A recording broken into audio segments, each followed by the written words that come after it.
A Star Is Born. I'm going to go with this intro, Craig. I'm going to go back to all right, I'll stop. It's a diamond being made by pressure from a coal, and the podcast is born from that. Well, you know we're recording right now, don't you? I saw the recording light. Okay. I saw your feeble attempt at playing the intro music. Since it wasn't feeble, but since you stopped it. Since you've been, because I got nervous because you were talking over my intro. Well, it's good to have you back, buddy. Tell me about where you were. How was it? Did you catch all your food that you ate? Yeah, for one of the trips. So I was lucky enough to go on 2 back-to-back vacations. I'm sorry? I said one of the trips. That was such a subtle flex.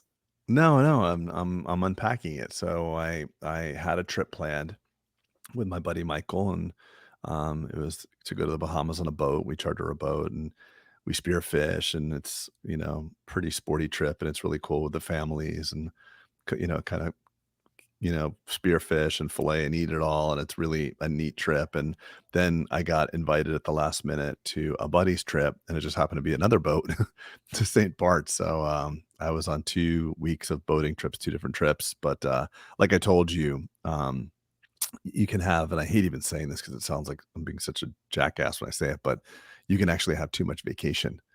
And I had a Wednesday catch up with Erica from my office on the second week of the vacation. It was probably one of the best days I had, because at a certain point you need something to do. Yeah. And I listened to your podcast that you guys did with Trey and Dwight about to sell or not to sell. And I just absolutely love that podcast. You did love that. We got great feedback. I really wish you had been there, but we did get a lot of feedback because it's such a poignant topic right now, But it also talked to you hit a very good topic for me, because here I am at the second week. Well, we had Salt Lake City. We had Park City rather. Yeah. So it went from Park City at the Mastermind to 1 week on a boat to 1 day home and another week on a boat. So it was really 3 weeks of vacationing, and it just, you were talking about when you sell and what do you do, and there's no purpose. And it was really hitting home. So for me, I just know myself well. I just know that I never got to give my opinion, but I just would not want to sell based on what is going on in my life right now. It's funny you say that. I actually had a conversation with someone who will remain nameless, but he is a friend of both of you and I, Craig, and he was telling me that he has a pediatric group that's doing about what did I say, $18 million in EBITDA, $20 million of EBITDA. And I was telling him about kind of all these topics, right? And I was like right now, it just feels like for me, it's just head down. It's, I'm feeling very energized with work. Really not, cash flow, you focus on cash flow and a lot of purpose. And he's like, man, I got to tell you, that's the ticket, right? He is like, cause I have a lot of friends who have crossed over the Rubicon of selling. Maybe this is just the narrative right now. I want to clarify, but they've crossed over the Rubicon of selling, and there's a lot of depression, right? Because the happiness of seeing all those zeros hit your bank account, like you've always said, is very short-lived, right? There's only so much boating you can do, and catching your own fish and doing that thing that is going to make you feel good, or sitting on the beach or playing tennis or whatever you think you're romantic about you're going to do when you don't have patient cares. And that's why I loved, honestly, Craig, the one thing that, I don't know if you heard from the pod, but I sat there for a long time without any electronics and was really thinking about communicating the pros and cons. And I sat there and wrote things out because I really wanted it to be succinct, because I knew it would be a long podcast, and B, there'd be a lot of details in that. And that's where I kind of came up with that, what we talked about with Paul Goodman yesterday, that freedom of direction. Mm-hmm. Yeah. And I'm actually adding that, because Norm, your buddy Norm, who came and spoke with us, I'm actually adding that to, sorry, my dog shaking the camera, adding that to the end of the stuff that we're going to give out for his, the financial acumen stuff and the stuff that we're going to give out at Summit for this year. And you mean Randy, right? When you're saying I'm Norm. Sorry, what did I say? You said Norm. Oh shit! No. Sorry. Okay, yeah. No, Randy. Sorry. Yeah. Randy. I don't know why I was thinking about Norm. Anyway, and so adding it to it, because I just think it's really cool. The freedom of direction, right? That we were talking about with Paul Goodman, right? And I was saying how dentistry is so neat, and that if you can whatever you want to do, you can drive towards that. So if you want more Yeah, to time, maximize for time and you can maximize maximize for your practice for dollars. time. You can actually go down to 3 Mhm. days, which what an interesting, by the way, when we had the room of very successful masterminders in the room and we were just kind of taking a poll and curious, like talking about the days of profitability, meaning what's been your most profitable cadence of days? Is it 5 days? Is it 4 days? For those of them who have titrated down. And do you remember what the consensus was? Yep, I What was do. it? It's an overwhelming percentage at 3 days is 3 the days. Yeah. profitability sweet spot. Yeah. Yep. And then yeah, and then Dwight and I were talking about how, like, we even had tried kind of that 2 days, like, all right, well, 3, then go to 2. And 2 was kind of 50% of 3, meaning it didn't work. So Yeah. that that clinical efficiency where you're kind of maximized for, minimal clinical time, maximum output, right? The relationship between the 2, we saw an overwhelming consensus of people saying 3 days, and that's not to say that everyone listening to this should do that. I think that's a dangerous narrative to start beating our chest about and saying that that's what you should do, because I don't think it's right for everyone, bud. I think it takes you have to have some you have to have enough years under your belt to have some clinical efficiency and kind of know what you don't know, kind of thing. That make any sense? Yeah, 100%. I Like, think not what out the you're gates. It's not the time to do that, right? I yeah, went from 5 to 4 to 3 to 2, like, you yeah, titrate down and you have the freedom back to the direction of the freedom of direction. You have the freedom if you wanted to optimize for that. So if your hair's on fire and you're just like, "I'm gonna sell because I wanna go to T-ball games and I wanna go to the beach." Well, yeah. like, you have the freedom because you have the vehicle, the practice as your vehicle to start driving the narrative of your practice that way rather than this draconian move to just sell it. And so Yeah, I think that's what most people in life do. They make massive course corrections when all you just need is a minor course correction and then a little mhm. bit of time. But You've that been you really good on that beating the drum on that, I have to say over the years, we're just reminding that, I get to be a very, throw out the baby with the bathwater kind of thing. I make these big sweeping movements like you've always said, yeah, right? well, you It's like eat shit sandwiches until, like, you're like, "I'm done." Like, yeah. it's like I wanna throw the whole thing out. Or like your text always at the last week of February when it's 42 degrees in Atlanta and Ooh, 78 in Florida, you're like, and "Hey, is I Palm haven't Beach had Gardens sunshine. or Jupiter better?" I'm like, "Oh, it must be late February because this is your shit again." Well, But it's it's just true. that lack of It's vitamin D is starting yeah. to, become Well, become, just schedule a vacation. You're always welcome here. that's But, good. no, I agree with you. There is I think to your point as well that you can't start with 2 and expect to, trim down or start with 3. It's like when you hire I heard so many people hire an associate, and we had a masterminder, I think, from 2020 class that had this guy that was just 1 day a week for, like, the last 5 years. I'm like, "Why Mm, 1 day a week?" "Well, they're not busy enough." Like, "Do me a favor, get them 4 days a week right, and pay the guarantee." And right. sure enough, I checked back in with him like a year ago. The guy's like a rock star now. So it's hard to build, but once you've Ye built it, to trim it down and get more efficient when you're Yep. clinically and operationally efficient is not a hard thing to do. You know what I have been shocked about? There's 2 things I wanna talk to you about. One is Trump, and then the second is these are totally not related, and the second is how many I've been shocked about just talking to dentists in the past 5 years about how many have a lot of part-time either hygienists or Oh, yeah. doctors that come into their practice, and you hear like, "Well, I've got 3 part-timers that come in and 1 day a 2 week. part-time dentists." I'm like, "Do you understand the logistics of that?" Right? The disruption of that is almost like you listen to It's these like using a stories, temp hygienist as well. Have you ever used a temp hygienist in your practice? Or I shouldn't say ever, but in the last 5 years, have you called in a no, temp? we've never done that, no. Me too. I've never done that. I mean, obviously, early on, you're thinking that you need to fill the position for that Mhm, one day.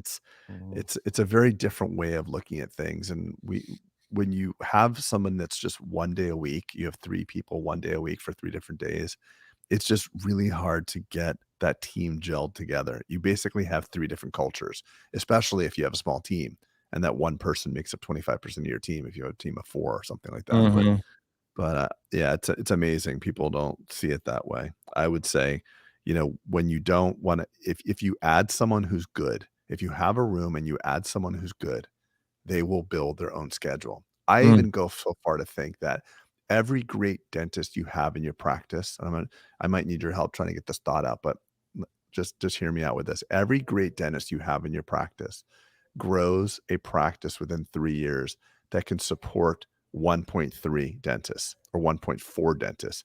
So if you have an amazing associate that wows the patients, after 3 years, that person will not only be, if you have the right systems in place and marketing, Mm. stuff like that, that person will not only be able to feed themselves, but a third of another one or something like that. How would they feed?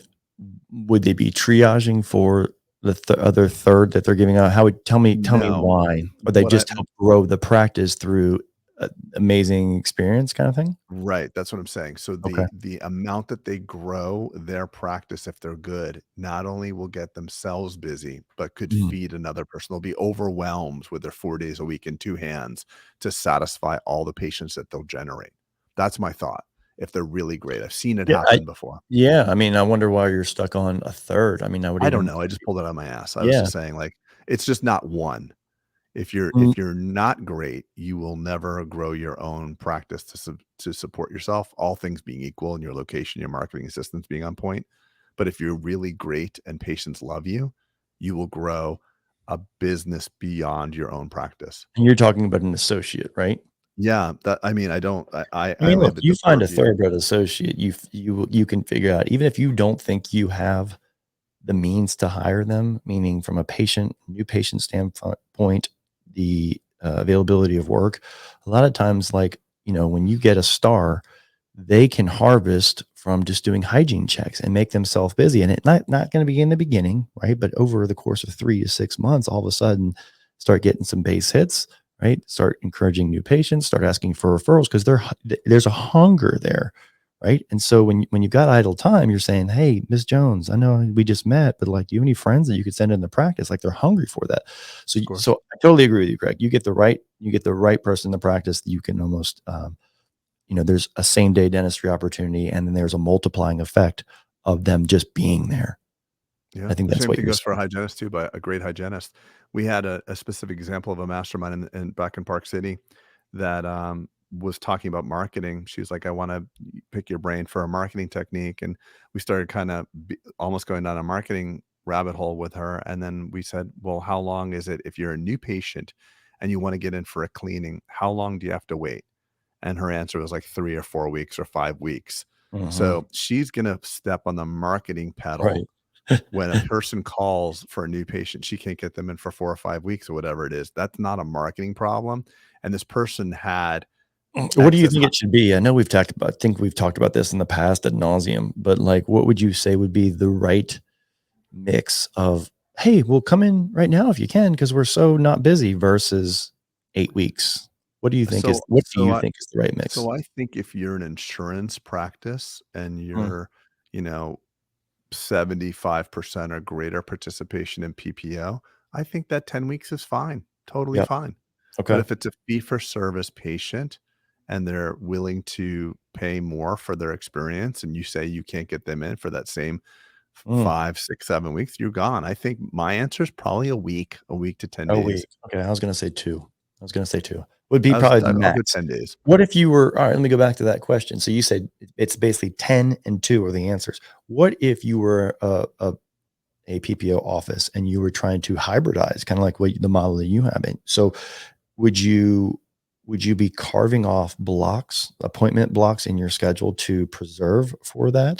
Do you know what I'm trying to Yeah, say? So yeah, that we always do if that. there's We a do difference that. in availability is where I'm going, right? Yeah, so in our practice, I always like to say, and I'm sure you've heard it a million times, it's like PPO practices are like weeds. They grow without any fertilizer. They just happen to show up. We don't, patients just show up with Mhm. PPO. And the fee for service practice is trying to grow like tomatoes in the weed field. The tomatoes will die and the weeds will take it over. So a PPO, if you have a hybridized practice and you're not really watching your mix, left alone, the practice will become more PPO centric because the PPO patient realizes they have to wait. The fee for service patient is used to paying for better service or, it's like booking a flight 2 months from now versus booking a flight for this afternoon. The one that's gonna go this afternoon is gonna be a lot more expensive typically than the one that was booked out 2 months ago. So if you're gonna have a PPO practice and it's gonna be or rather a hybridized PPO practice, My feeling is that you have to block off fee for service blocks, and you have to be willing to have them, in your schedule for tomorrow, the next day, without them being filled, just so that when that fee for service patient shows up, they can fit into that block. Mm. I don't know, the, ramifications of that beyond the supply and demand ramifications, but that's something we've always done. We have fee for service blocks. Yeah, I agree. I think the pre-blocking thing, I know we've talked about this. This is where I gotta say, bud, this is where someone was asking me the other day, like, how long have y'all podcast? And I was like, since like 2016. And so shit, that's coming up on, that's about 7 years now. Right. So like sometimes I feel it either between the conversations that you and I have just offline and as confidants in our business and such, and then compound that with the conversations we've had in podcasts, I feel like everything is now repetitive. Really? We've had these So conversations if before. if you're listening to this and you've never heard us talk about the block or a fee for service block, please comment below. Oh my If you've God. heard it and listen, sometimes you need to hear things a couple times. I've gone to a bunch of different seminars over the last 10 years, and a lot of the content is the same in some of the seminars that I've been to, but it lands on me differently. And everybody's in a different life cycle to practice too, Peter. Ugh. So maybe when they heard it the first time, um, it was not applicable. And now they're Mhm. like, "Oh shit, they were right. I started taking PPOs, or I put one of my associates on PPOs, and now I don't know, I think it is 12 weeks to get in a new patient. Yeah, So yeah, you know yeah. what? Put that freaking block in." And like everything else, like our blocks go away and our fee for service numbers go down, our PPO numbers go up, and we have to change that. So, it's not set it and forget it in life or business. It's a constant tweaking of everything. So, the people who are diehard listeners who've heard everything, they need to hear it again at different life cycles of the practice. Can you do me a favor though, Peter? You brought up Trump, and I thought that was like a fit of Tourette's. How did that like, Yeah. was it that you were Have with I him ever this had a fit of weekend? Tourette's before, bud? Yeah, I've never heard it before. Yeah. But you were at Mar-a-Lago, right, for a I was wedding, at Mar-a-Lago this weekend. which is the Yes, palace for Trump, isn't it? that's right. He showed up. I was at a wedding. Um, and I got that vitamin D that I had been craving. So now I'm good on Florida for a while, but I don't need to Good. move Well, there. it's 90 degrees here today. You wouldn't last. Yeah, I would not. I'm heat intolerant. But it was cool. I'd never been there before. I know you've been there a couple of times, maybe. And man, you talk about security getting there. You had to present ID and you pat downs and Yeah, like it yeah. was it was pretty intense. And that was even, I didn't know that he was even going to show up to the wedding. But yeah, it was really neat. It was obviously a very opulent place. I guess it Oh, was yeah. I found out that it was owned by, did you know the story who it was owned by in the past? Mm, I And do you I know what he might got it you for? The money wise? no, tell me. So it was owned by the Post Company, which is the Oh, Post yeah, yeah, yeah. the cereal, Yeah, and I think he bought it in like the '80s for 10 million bucks, right. And right? I'm sure when he bought it, he was, like, deliberating, like, "Oh, man, there's a lot Yeah, of should freaking I do money. this? Yeah, This is yeah. crazy." Yeah, it's just an interesting thing not to talk about him. I mean, let's take him as the controversial figure out of it for a second. Um, just the ups and downs from 0 to billions, back to 0 to billions is just must be it had been the craziest ride in the roller coaster. Also, another thing I found out that he did for Mar-a-Lago, because it has a golf course. He put his golf course in a conservation easement Oh, no and got way. and got a and said, "Hey, to the city of Palm Beach, can you imagine the amount of money?" So the way, if everyone doesn't know how a conservation easement works, if you own a large tract of land or even any kind of land, and you A basically say to valuable tract of land that a happens to be valuable vacant tract, and yeah, has great use potential. has development potential or minerals or oil or whatever it Solar. is. So, and so if you tell the government, hey, look, I own this tract of land, it's green space now, it's trees, it's beautiful, it's nature. If I agree not to ever develop this land, you need to give me the charitable deduction of what it could have been. Right. Yeah. And so you talk, I think I need to look it up. I wish I wish we had someone who's like our A little, Jamie. yeah, Jamie, that'd be like, hey, look it up and see what the deduction was. I'll be your Jamie. Thanks. You are kind of my Jamie. But anyway, I just thought that was interesting too. So I learned a couple tidbits. And yeah, it was awesome. Went on the water for a little bit. We went down to Two Queens. Is that the name of it? Is that the name of I the don't even bar? know. Okay. All right. Well, Yeah, so no, that so was the Trump's tax deal behind Mar-a-Lago, seven-figure tax break seven. veiled, from the IRS. Yeah, wonderful, because listen, the way it works for those who have developed anything, when you take agricultural land in your city or some use and you wanna put a more dense use, you wanna build multifamily, your dental office or something like that, you may have to buy land credits from the state, Mhm. meaning that I am gonna take this piece of land and I'm gonna put concrete all over it. And the state says, well, we need the same amount of green space somewhere else. So you pay these land credits to the state, and the state goes off and buys something else. In that case, they bought the golf course from Trump. Mhm. So they Yep. took that. It's deeded to the state. It has a deed restriction. Whoever he sells it to, it'll be nothing but green And space never into develop it perpetuity. ever in It'll be perpetuity. that goes with the deed. It's a deed restriction. Yep. So he is allowed to do that. Yep. And people lament about, these loopholes, as people call it. Everybody's all pissed off at Trump, and Trump does give people a lot of reasons to get pissed off at him. But one Yeah. of the things you really can't hold anything against him is that he uses tax incentives. People who are pissed off call them loopholes, but they're actually government incentives. And Randy's always famous for talking about that. Randy's, one of my best friends. He's like, it's 6,000 pages long, the tax code, and something like only 50 pages is what to pay in tax. The other 5,900 pages is government incentives. Mhm. So, I mean, like you with, your property as well. Hopefully you wind up doing that, but you could be sitting in a huge conservation easement as well, which is amazing. What a great use of your Yeah, money. especially if you were gonna, not develop it anyway, right? So it's just, Right. it's learning about these things. I think that it's just fascinating. And sometimes you just don't learn about it until later in life, and you're like, "Why didn't someone tell me this?" Which, honestly, Craig, it would have been a moot point back in the day because you gotta have capital to acquire and things like that. But, um, anyway, um, let's, uh did Oh, you see, by the so let me just give you because I'm your Jamie. okay. So the Mar-a-Lago tax break was $100 million tax break. And by the way, Right, so that yeah. wasn't that was investigated by the New York Attorney General. That is legit because you were just in Palm Beach. That much land that builds a Oh my golf god. course is worth 100 grand. So they have to stand up. They get audited, and the IRS may say, like, okay, like your cornfield in Iowa is not worth the money you've said. Because yes, you could put condos there, but you're in the middle of Iowa and no one Right, wants to be in a cornfield. But if you own a golf course on Palm Beach Island, it's the most expensive dirt in the entire United States.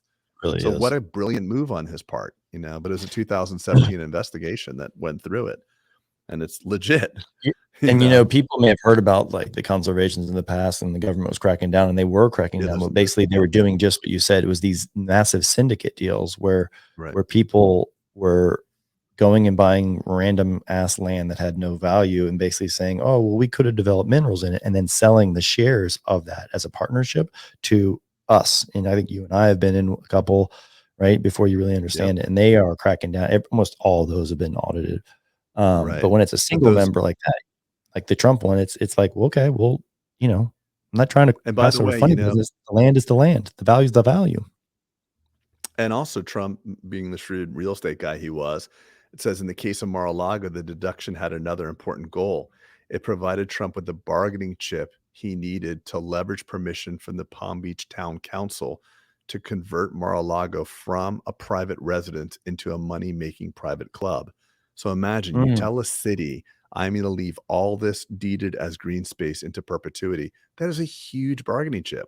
Like I yeah, it was really a is. chairman of the planning and zoning department of Delray Beach for 4 years, which is an absolute freaking nightmare. So anybody who's listening and wants to get involved in city government, really think Don't do twice it. about that as a private business owner, because no matter what, you're going to piss off half the people, no matter which way you vote. But one of the things is that when a developer comes to town, it's always a push about less density and more green space. So Mhm. what a brilliant move on their part. And, for those that are thinking of, developing a dental building or something like that, if you have excess land, there are things you can do like that, whether they be conservation easements of a portion of your property. Because let's face it, it's pretty damn cool to have green space around your dental office as well. So these are just interesting tools that had no one talked to us about them, Right. you know, we wouldn't be able to take advantage of them either.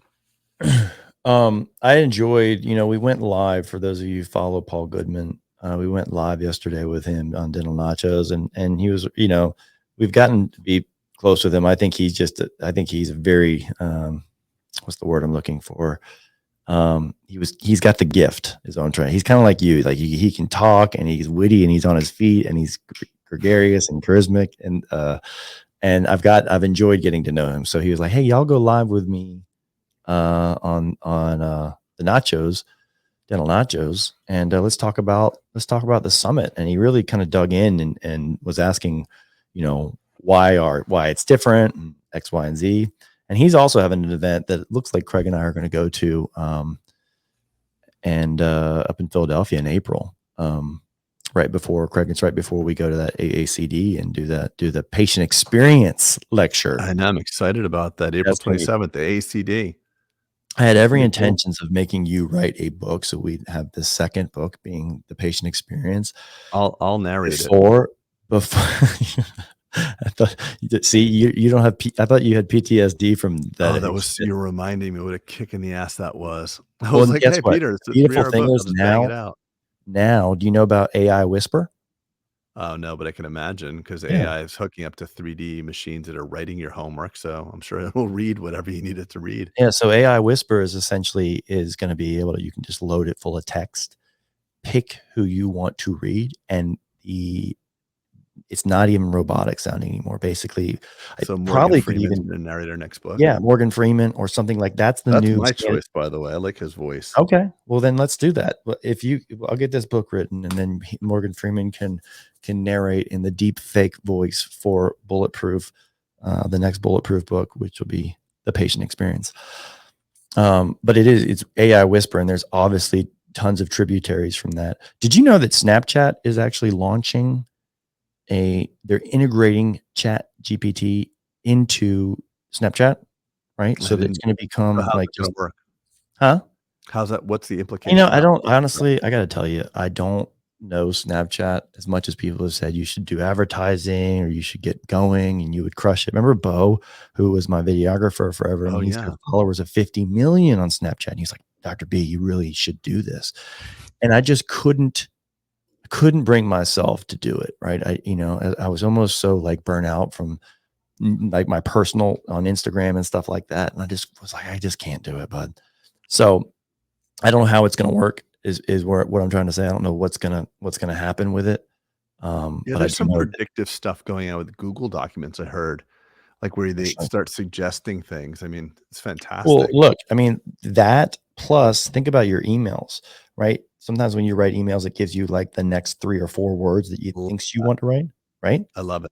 Craig, that's about the next version is about to start proposing the entire email. Yeah, I mean, listen, can you make it to next week? And then you write, unfortunately, comma, and then it's going to come up with, I've got another obligation. Hopefully you can invite me to the next one. You hit tab and it's all there, enter. I mean, why not? It'll know by the first word, a lot of it. See, we had, I don't know if you remember from the pod with just me, Dwight and Trey, but I think, or maybe you were on one. We were like, we're probably going to have to mention Chat GPT or AI in some capacity on every pod going forward, just like the open, just like the all in guys. And there's our mention of it. There's our mention of it. Yeah. No, but yeah, I don't know how it's going to work, but it's definitely going to be exciting. And then, there's soon to be, I think, like I mentioned on that last pod, soon to be GPT-4, which really they're on version 3 right now. I think the consumer's a little burnt out though. I mean, because listen, everybody said that every trend is going to take off. And I do think that ChatGPT is real. I don't think that when my blender told me it had Bluetooth connectivity, I was really excited about what the application of that would be. Right. I don't need to connect to my blender or my toaster. The internet. Well, that was the IOE, the Internet of Everything, right? Where all but that's so silly. Yeah, why is your toaster connected or your refrigerator kind of thing? Right. Tell me I mean, I need to change my filter. I think it's a different. There's more applications that are going to happen from that. But there's fatigue in amongst the consumer. I agree. This shit again. I agree. This is real. This is absolutely real. Yeah, I think it'll just transform into being just we won't be talking about it anymore, but it'll just kind of be happening. No different than like the invention, quote unquote, of the internet. And all of a sudden it was like internet, email, and all of a sudden it just became a thing. It wasn't even like no one was saying chat, GPT or internet or whatever. Um, but I do see it. I do see a lot of applications. Like there's a lot of dental softwares that are going, not just from the diagnostics, right? But I think insurance verifications are starting to kind of, softwares are starting to do that. I know we're going to have, I'm not sure AirPay does that, but I know we're going to have Derek on shortly, which you and I are fans of the AirPay insurance. Yeah, my team's loving it. Yeah. And then we're going to have him on shortly, I guess, in the pod. But I think, all softwares are going to be able to kind of like bolt on and become smarter, which is in the end going to make us more productive. Right. And so it's not let's holy shit, turn it off. It's the people who want to be productive are going to be 10x more productive. Period. Right. Well, it's going to affect everybody, whether you utilize it for your own productivity or your personal productivity. It's just another tool that's not going to be able to be replaced. Not It's to go crazy. crazy, not to go like a crazy, just off on these weird topics, but what about the Department of Energy concluding that the most likely origin of COVID-19 pandemic was the Wuhan lab Wuhan lab leak. in China? Yeah. Well, I mean, I I'm think totally that going. We are all over the effing place this pod, but who cares? Who cares? But well, I it's know just like funny two how years ago, just you were this banned. conversation that we're Yeah, having and presuming that this is, going on YouTube with what we just said, we would have had warning labels all over. We still may get one. we might have been pulled down, quite honestly. Yeah, so it's really upsetting that that people's memories are so short because just the very conversation, just the idea that we'd have this dialogue was forbidden. And now you have, one of the government agencies saying it's the most likely conclusion. Holy shit, 7 million people died, Peter. Like that's Hmm. a big deal. Like But I but remember, people have such short attention spans. I was listening to something like when the Cuban Missile Crisis happened, everyone knew that we were on the precipice of World War III. Nukes were Mhm, armed and ready. There was a lot of threats. It's not very different from what it is today. The only difference is then the missiles were in Cuba or approaching Cuba, but now the missiles are so much faster. The fact that they're in Moscow or whatever doesn't really make a difference. And no one's talking about that. If you look at Google Trends right now, the most popular search is still probably the freaking Kardashians. No one's but then you see little drops of things like I'm on gonna my be the Google N Jamie for a second. I think that's fake news. 7 million people. No, the biggest trend is Well, yeah, look at Google Trends, Kardashians. by the way. It's Oh my not god, you are right. Holy shit. I don't know. What is it? Tell me the top It 3 is the things. Kardashians. Right, so it's like, here we are, you know, no Oh one's my talking about gosh. it. No one's talking about any of this stuff. So it's like we're almost so immune or over and entertained or over dopamine, but no Mhm. one's having intelligent conversations around this stuff. And it's such a big deal. Like, oh, aliens, Wuhan actually it was a lab leak. And oh, by the way, we're at the precipice of World War III. Anyway, did you see what the Kardashians were? You see what Rihanna was wearing at the Super Bowl? It's like I'm Yeah. like we're like living in an alternate reality. It's such an interesting time. You know what else is trending is erythritol, right? What The is that? artificial sweetener that down at dentistry, it's a sweetener that actually fights tooth decay, and it's made in all the keto stuff, finding its linked to Okay. higher Is heart this attack. actually on Google Trends? Yeah, it's the What are the stories. That's top why 3 it's on Google trending. Trend? Erythritol is trending, as well as student loan forgiveness, by the way. Oh, yeah, I Which think the dental student loan, is that gonna be there too? dental student loan is not on the trends, no. Okay, got it. But it is a big fight in Congress right now. You know that? Yeah, I do know Well, that. there are 2 individuals, as a matter of fact. There's 6 states kind of fighting but pushing back on not the forgiveness, right? Not allowing it. And there's also 2 individuals that have made big class action suits because they essentially they don't qualify for it because you cap out at either $125,000 individually if you make more than 125K a year, or 250 married, and you phase out of that. You are not the deduction or the forgiveness. You are prohibited You're from excluded. partaking. Yeah, yeah. Yeah. So I don't. We've asked about the whole dental thing. You and I actually, in full disclosure, before the pod started, we're asking. I was like, hey, do you know if loan uh, since COVID have been on, there was a pause. There's pause, yeah, There the was a repayments hiatus a little that was experienced. I believe that's over, Peter. You I do? believe I that's think it's over. still in effect. I think it's still in Yeah. effect. Yeah, if Jamie, someone can you if some check on that for us, yeah, Jamie. please? Jamie, if you're listening to this podcast, can you comment below? Oh I don't know if god. dental student loans are still postponed. I think they I are, man. I think they just grouped them all together, but I don't know. Um, all right, bud. I think that's I don't know if we've got more agenda, more topic. We just kind of getting together, getting you back in the mix after all of your vacations. And I appreciate being welcome back on. yeah, welcome It's back to been your nice to be show. on. Welcome back to your own show. That's all good. You guys did a good job. I'm excited to hear the one. When do I get to hear the one with Randy? Oh, When's that that was coming out? really good. Yeah, the Randy kind of going over all the financial things, right? Like Randy's going to be speaking because he spoke to the mastermind, right? And he's going to be speaking because he was so good and captivating, and I saw so many financial light bulbs go on in people's head that I was like, Randy, you need to take these. He has this thing called Randy's 20 basically financial lessons, and he has a PowerPoint that he gives to his kids and study groups and all the things, right? And so I was like, Randy, why don't you and I kind of work on this? And he knows he's forgotten more than I know about this shit. But I was Oh like, why yeah, don't we holy shit. adapt it? Why don't we adapt it to kind of more dentistry? And then you come and kind of speak about this. And it's cool. I can't wait to show you actually, but it's a timeline thing. Because what happened, Craig, Oh, I when think I saw and that already. Yeah, like yeah, you because saw I'm that. giving advice for people that are in the adult stage of their practice, and it's falling Well, on you're deaf giving ears. advice for people, the mastermind, for example, I'll just kind of throw you under the bus. You were giving advice for late stage investors, meaning late stage in their life, and no, well, not late in your life.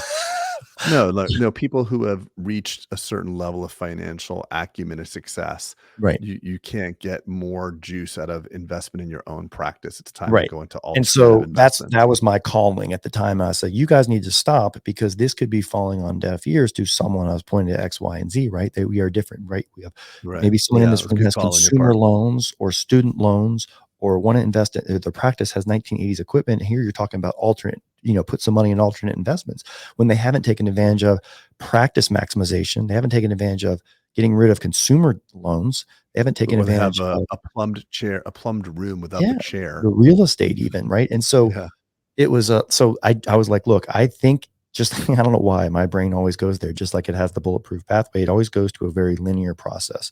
Yep. And I try to break things down in a step-by-step format as you've, over the years always made fun of me for that, which I love because I'm proud of that because I try to break down complex things and distill them down to step-by-step processes because that's what I've done essentially in life.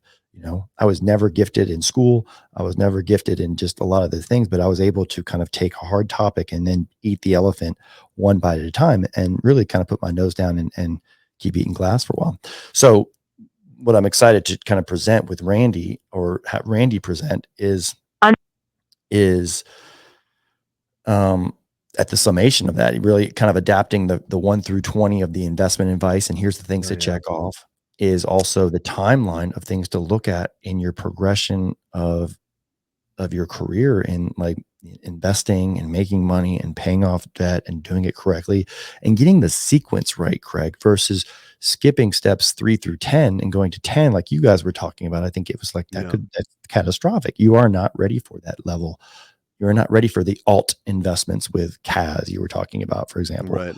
No, it's And definitely a stepwise process. Randy's just a guy who's been through it all. He sold his business. You probably hear me oh, talking about him all the time, but he's one of my closest friends. And even back in 2012, when I was building this building and I got really nervous, then I had an offer on the table from a very large DSO. It was a minor offer, but it was like a way to just punch the clock, mm, kind of punch my ticket and get out.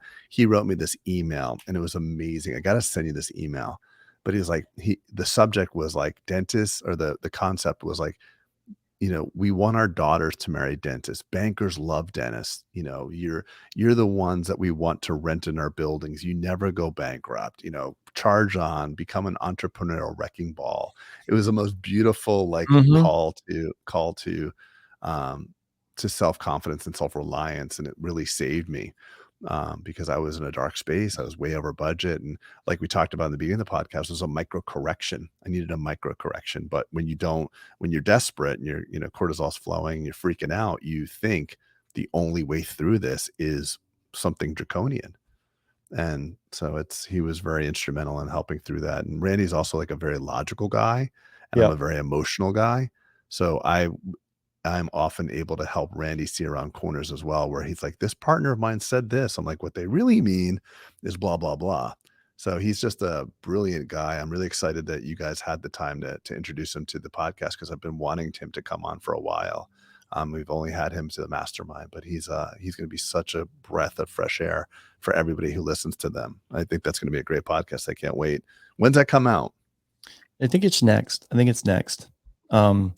You see here in this, I'll tell you, I'll just give you a sneak peek. So if you're watching, listening on the internet, you can't see the sneak peek, you can't see it, but this is the thing I've been kind of working on. There we go. You see that, Greg? So Yeah, I this was love why it. I kind of like was really called from listening to Randy, and then thinking really hard and long and hard when we had our last pod with just Dwight. It was just like thinking about selling versus not selling and why someone would do it. And I said, sometimes we just don't know how many options are available as an owner in the vehicle we're in. We think it's just this, okay, I'm going to work for 30 years and sell my practice, right? I'm just going to have to work and grind and miss all the school plays and all the things. So I was like, look, it's the freedom of direction you have in your practice. You can optimize for scale, right? You can grow, you can build, you can put real estate, you can optimize, you can freedom of direction of go to a purposeful practice, right? Maybe you want to make a lot of impact in your community. But I also want to just tell the listener too, Peter, that this is the freedom of direction of being a dentist and not just an owner as well. That's true. This is So true. some people are owners and they're just getting their ass kicked, and their wife is like, "Why are we doing this?" I spoke to somebody recently, and he's just not doing well in it. And there's a lot of shame around that because, number one, we're ill-equipped via our dental training to actually own the business. I just had a guy here, Dr. Johan Figuera, and he's like, "Dude, the dentistry is the easy part. Everything else is the hard part." And one of my associates was having a So true. conversation with like, "Dude, Well, dentistry's that's not what we easy." spoke about with Paul yesterday too, Right. right? He's So like, what did so you if wish dental school would have told you, kind of thing. Oh, yeah, I'm like, I just thought to myself, "How much time do you have?" But I realized that I was not gonna be allowed to talk that much with Paul, so I just kinda kept it succinct. But it was, it's if you're an associate and you're actually doing 5 days a week and you wanna have freedom direction to have more time with your family, you don't need, you can actually fit your lifestyle and, into something that's a little bit less, opulent, and have the same freedom of direction. Dentistry allows for that. It's really So, cool. That's why I always I say, people hear me say all the time, I think it's the most beautiful profession in the world because you get to help people. We're doing God's work, and you also have all these variables in which you can transform or metamorph what you want. You just got to think about what you want. I think that's why I was giving you so many compliments yesterday was that, it all starts with the first point of vision. And you are just really talented in getting that vision out of our masterminders. And you've been great at kind of just talking about really authentically giving someone an authentic one, not the cut and paste one that we always hear about. And I think once you do that, and then you say, hey, I really just wanted a lake house, or I really want to be more present with my family. I want to have some more time or more vacations, whatever. Now you can actually adopt the vision of what you want to accompany that. And that just is it's just super powerful. So it's not this race to grow as fast as possible in order to flip it to a DSO. It's build your practice for sustainability, in my opinion, right? Build it for whatever it wants. Where if you're feeling overworked, then cut the days down, but build it for sustainability, not for this draconian move to flip it to someone else, right? Because Yep. you may wake up and be like, oh shit, what did I do? What did I do? Craig, I have an interesting thing. So I listened to another podcast called, what is it called? My First Million. You know it? Oh, yeah, yeah, you've told me to get on that. I I like haven't it. done it. I like it. It's kind of like a less formal all in. They don't have the Is it a exact long chop. form? Yeah. Yeah. How And they kind of long? ramble like we've done this past one, right? There's a lot of rambling, a lot of just them spitballing. They have a good relationship. They're both pretty funny. I'm not saying we are, but we definitely crush each other lovingly. And it's like the energy, like you said, that guy said, we have our energies all over the place, up and down and up and down. That guy was in your practice. Yeah. My point of bringing the My First Million pod up is A, it's a good one. B, they have this thing called the gentleman's agreement, which I think they should have said gentlemen's and gentlewomen's, but they contend they have no female listeners. And basically what he's saying is like, look, if you get value from our pod, we have an agreement We're going to give you information. We're going to give you years of whatever, the ass kicking and the information, and connect this and hopefully advance your life and your career and your practice and your people. The gentleman's agreement is this, that you should engage in some capacity, whether that's you leave a review and not say thank us, but like leave a review and just kind of like there's some sort of reciprocation. I'll do this and you do this. And so Sam Parr is the one who was at HubSpot, bought his business. I can't remember what it was, but anyway, he said it a little bit more aggressively and a little bit more eloquently, but he's like, look, we need you guys to engage in something. And I just thought it was cool. Like, cause I was looking at our reviews and we haven't it's not the cadence of reviews that I'd like to see. Maybe I'm used to the ones in like a dental practice, right? Happening all the time. But I think it's just like anything else. We have to be reminded to like, oh, that was cool. That was a good pod. I really enjoyed that. Like, it would be awesome if you left a review for us. Right. Well, that's what I get every time By I get the a nice way, every time I get a nice message, I'm like, "Did you leave a review?" "No, but I will." So, like, you yeah. take the time to write a message, but yeah, that would be very meaningful for us. That's awesome. Yeah, that, and just checking out, maybe checking out the book, or hell, come to the summit and get exposed to what Oh, by the we're gonna way, do. I just got the email from Lacey. Early bird tickets are now sold out. You snooze, you Sold out lose. 6 Can you months in believe advance. that? It's freaking Boom. awesome, man. It is cool. It is cool. Okay, also another announcement, and I'm not sure you even know this. Yes, you do know, because it was on the text thread. Bulletproof was voted. Yes. We haven't even talked about this.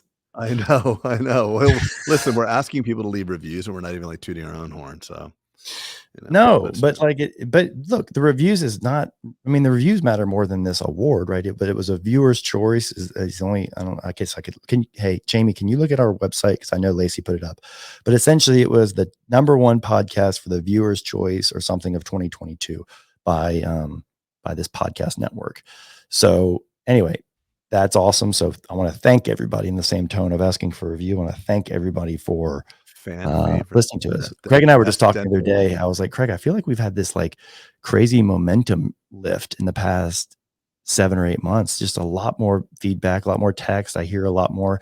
Like even Paul Goodman got on yesterday. He goes, guys, I've been on like all the podcasts. And he goes, I've never been hit up on the side like I was with y'all to say like, hey, heard you on Bulletproof. He goes, I've never. He's like, it was crazy how much different it was. That's awesome. Yeah. That's awesome. Well, What listen, does you it and I say got on the into this web? for the On right the reasons to just try to help people. I think we have what we were talking to Paul yesterday about, between the two of us, we've literally done just about everything. We've made almost every mistake. We have the scars to prove it. Now it's just this idea to just help pave it forward. I just don't want to see other people have to, get crushed as bad as some of the things that we went through. Yep. That's my thought, and I know yours as well. What does it say on the website? I'm Fan curious. favorite. Fan favorite. Got it. I Fan forget who the favorite. company was, but anyway, thank you for that. And yeah, the summit's gonna be cool, man. It's I'm glad to hear. I'm glad to hear that it's sold out. I know the room blocks have been going fast, and I hope it's Yeah, that room block is really important because it's I a hope that 200 someone and has some odd dollar, somewhere has 200 and some sniped our dollar. room code. I hope that hasn't gone like some viral on the internet, because it's like $250 a night versus the shit. What is it like on Expedia right 750, now? 800 right now. Yeah, that's crazy. So hopefully that's Your dog wants you, Peter. Your dog needs yeah. you. You know what? The one time you don't close your door in your studio, you think your dogs are being well behaved. They're not. Is that a Murphy's humble law, flex though buddy. in your studio? Like, I don't have a studio. I'm just my Well, office, buddy. I am I've been doing this since 2016, Craig. Well, So that's true. I yeah, only joined in 17. yeah. You just Anyway, do it as Peter, that was an awesome podcast. I appreciate being invited back on. you're I welcome, buddy. thought Welcome that the back. last one y'all did was freaking awesome. Super, super pleased I that think the you Randy did that. to your question, I think the Randy one is next, which means that by the time this one goes out, it'll be in the one before this one. Well, can't we change that? Aren't we in Sure, control of that? sure. At least you change it up. I don't know. I don't know. That seems above my pay grade, bud. But we can, Okay, I'll work on it. we can maybe. But here's we go, Craig. Oh, there we go, Going buddy. out. Awesome. We're going out. Being with you, buddy. I'll talk to All you right, buddy. soon. Thanks for listening, guys.